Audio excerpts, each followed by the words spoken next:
Hello student, welcome to my channel. मैं गज़ाला। आज हम बात कर रहे हैं क्लास 10th के चैप्टर 9 एक्सरसाइज 9.1 के क्वेश्चन नंबर 21 है। ये एक्स्ट्रा क्वेश्चन है, वेरी इंपॉर्टेंट क्वेश्चन है। और देखो, इसको हम समझते हैं। इसने यहाँ पर कहा है कि the angle of the elevation of the jet plane from the point A on the ground is 60। मतलब जो जेट प्लेन है वो ऊपर से हाइट से देखने पर उससे एंगल कितना बन रहा है, 60 डिग्री का बन रहा है। After a flight of 30 second के बाद the angle of the elevation change to the 30, और फिर एंगल कितना बनता है उसका, 30 डिग्री का बनता है। If the jet plane is flying the constant height, लेकिन हाइट क्या है, कॉन्स्टेंट है। कितनी है, 33,600√3 metre. Find the speed of the jet plane. तो देखो, पहले तो हमें दो एंगल दिखाई दे रहे हैं, एक तो 60 डिग्री का दिखाई दे रहा है और एक 30 डिग्री का दिखाई दे रहा है। और एक चीज़ हमें टाइम दिखाई दे रही है, और फाइंड द स्पीड हमसे पूछ रहा है। तो स्पीड इज इक्वल टू में डिस्टेंस अपॉन में टाइम ले लेंगे, इसलिए टाइम को अभी नहीं कुछ करते हैं। और हाइट क्या है, कांस्टेंट है, कोई चेंज नहीं आया। मतलब सपोज कुछ इस तरीके से सोचा जा रहा है। देखो, जैसे एक एंगल है वो क्या बन रहा है, 30 डिग्री का। पहला एंगल कितना बना है, 60 डिग्री का एंगल बन रहा है।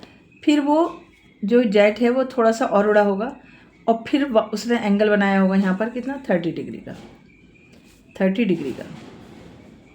ये तो बड़ा वाला एंगल हमारा क्या होगा, 60 डिग्री हो जाएगा, और छोटा वाला हमारा एंगल कितना हो जाएगा, 30 डिग्री हो जाएगा। अगर मैं इन वर्टिकल लाइंस को हम मिला दें इस तरीके से, और ये बना दें यहाँ पर एंगल, तो कुछ इस तरीके का आ रहा है। और हाइट कांस्टेंट का है, यानी कि 3600√3।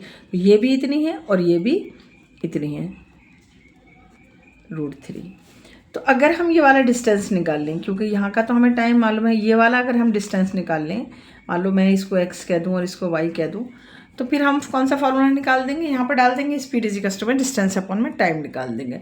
और हर चीज़ में जो क्वेश्चन में अभी पढ़ा है, तो हर चीज़ देखो, ये मीटर में दे रखा है, टाइम भी हमें सेकंड में दे रखा है, कुछ भी चेंज करने की ज़रूरत नहीं है यहाँ पर, बाद में चेंज करेंगे, क्योंकि जो स्पीड है उसे हम किलोमीटर पर आवर में दिखाएंगे। ठीक है। और देखो, इसको ना ऐसे भी सोच सकते हैं, जैसे मान लो एंगल ऐसे बनाया, यहाँ ऐसे,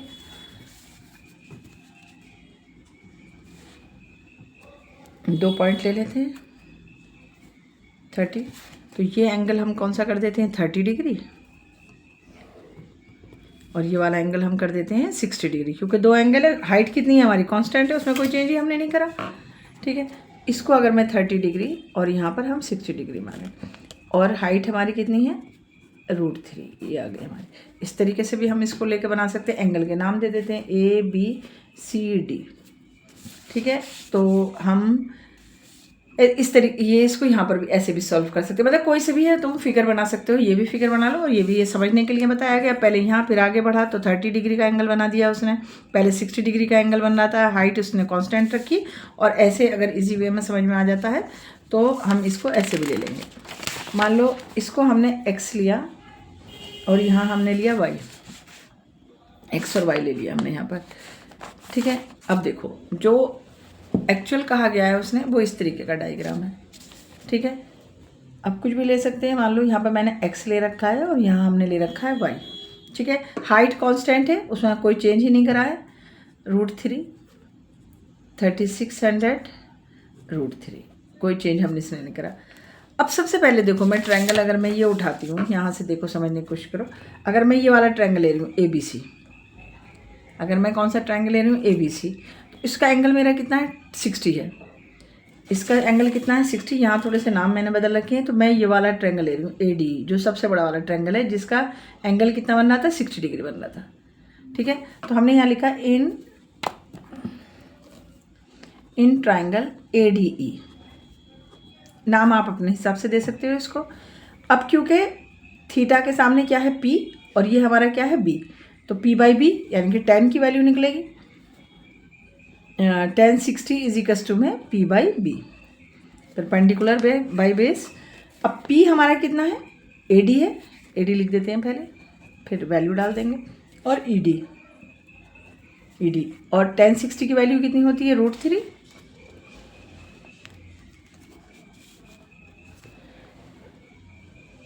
1060 की वैल्यू √3 और AD हमारा क्या है 3600 √3 और ED को हमने x कर रखा है। अब x को यहाँ पर पहुँचाते हैं, √3 को यहाँ पर पहुँचा देते हैं। x इज इक्वल टू में 3600 √3 और अपॉन में √3 कैंसिल।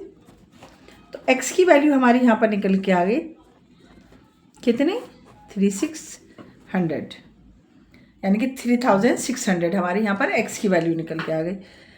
अब हमें क्या होगा, अब देखो जैसे इस डायग्राम से तुम्हें ज़्यादा समझ में आएगा। अब सपोज मैं 1030 ले रही हूँ, जब 1030 लूँगी तो ये मेरा परपेंडिकुलर है और बेस मेरा ये पूरा आ रहा है x प्लस में y। बेस हमारा क्या आ रहा है x प्लस में y। तो अब जब मैं 1030 लूँगी तो p/b में हमारे x और y दोनों आ जाएंगे। 1030 इज इक्वल टू में p/b। अब 1030 का ये वाला एंगल हो रहा है पूरा, कौन सा हो रहा है BCE।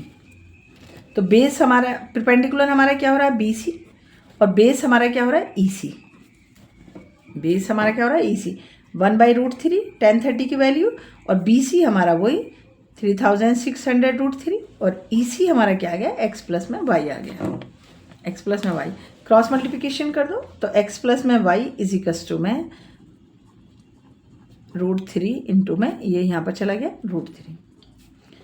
अब x की वैल्यू क्योंकि हमने निकाल रखी है वो हम लिख देते हैं यहाँ पर प्लस में y इज इक्वल टू में ये मल्टीप्लाई होंगे तो स्क्वायर बन जाएंगे, स्क्वायर से रूट हट जाएगा, 3 की मल्टीप्लाई यहाँ पर कर लेते हैं। मतलब चलो एक बार लिख देते हैं 3600 और √3 का स्क्वायर ये हट गया। अब 3 की मल्टीप्लाई करो यहाँ पर 3600 प्लस में y इज इक्वल टू में 300 300 3 6 18 1 3 3 9 और 10 ये यहाँ पर आ गया। इसको तो जाकर माइनस कर देते हैं। y इज इक्वल टू में 10800 और माइनस में 3600 y is equal to minus करो 0 0 और 2 और यहाँ से बोलोगे 10 हो जाएगा, 10 में 3 गया 7 720 आ गया। तो ये हमारा यहाँ पर आ गया, कितना आ गया मीटर आ गया। अब इसमें आगे का शुरू होता है, क्या शुरू होता है कि हमने ये डिस्टेंस निकाल दिया। अब फॉर्मूला हमारा क्या होता है स्पीड इज इक्वल टू में डिस्टेंस अपॉन में टाइम। टाइम हमें कितना दे रखा है यहाँ पर लिख देते हैं t इज इक्वल टू में 30 सेकेंड दे रखा है। 30 सेकेंड देखो ये रहा, t इज इक्वल टू में 30 सेकेंड दे रखा है।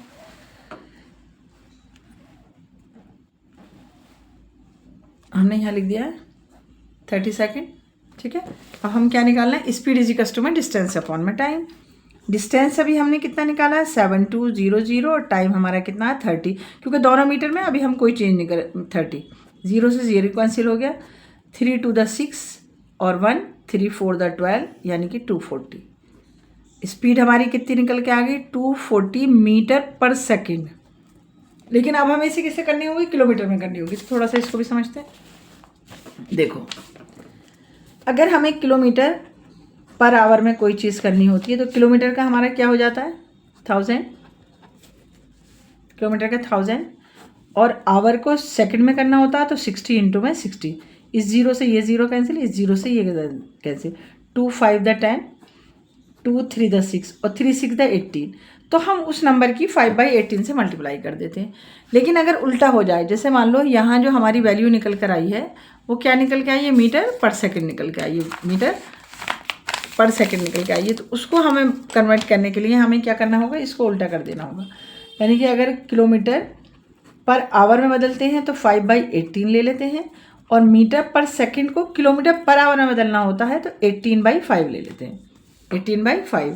तो अब हमारी जो यहाँ पर वैल्यू निकल के आई है वो कितनी आई है 240 मीटर पर सेकंड, 240 मीटर पर सेकंड।